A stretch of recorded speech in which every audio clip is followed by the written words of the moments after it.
Hey, good morning. I am at the beach, which is my favorite place in the world. And I hope that you are taking some time this weekend to do something that you love that feeds and nourishes and replenishes your soul.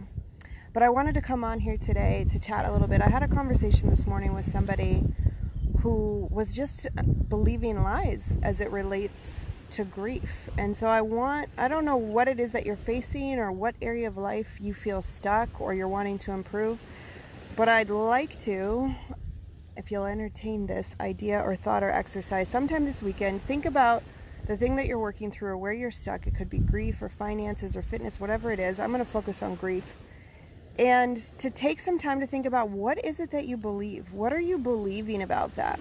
Because in this case, the person was believing that grief needs to be this really long process, and that because it's different for everyone, you can't really, speak into it, or there aren't tools that you can use to more effectively move through grief because it's so personalized.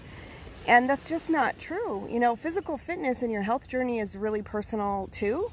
It's different for everyone. Everybody's bodies are different, but there absolutely are tips and techniques and things that you can do to improve your health and physical fitness. And the same is true with grief.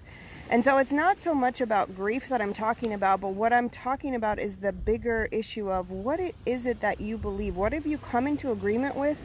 What are you believing? What are you basing your life on or operating on that isn't serving you? So many of our beliefs are just inherited from our family or society or media. There's messages going on all the time.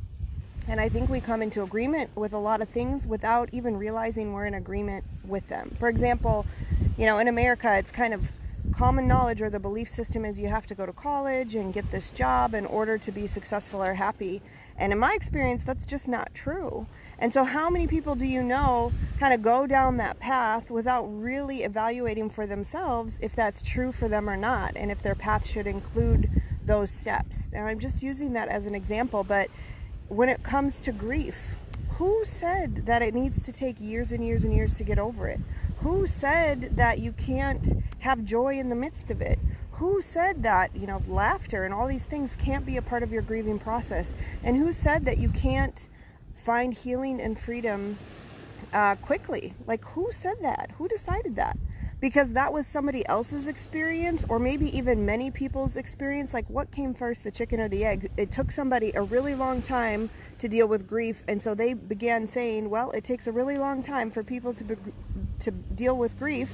And so we all, agreed with that, or that became kind of common knowledge. And so now a lot of people's experience is that it takes an incredibly long time to get over grief. But I'm here to tell you that it doesn't need to take a long time, that you can actually get breakthrough and significant healing fairly quickly as it relates to grief, and that you can mourn in a way that's healthy and productive and accelerated. And so whether your thing is grief or whatever it is, I just really want to encourage you to take some time and sit down and maybe even write on a piece of paper, what do you believe? What do you believe? What are you believing about that situation?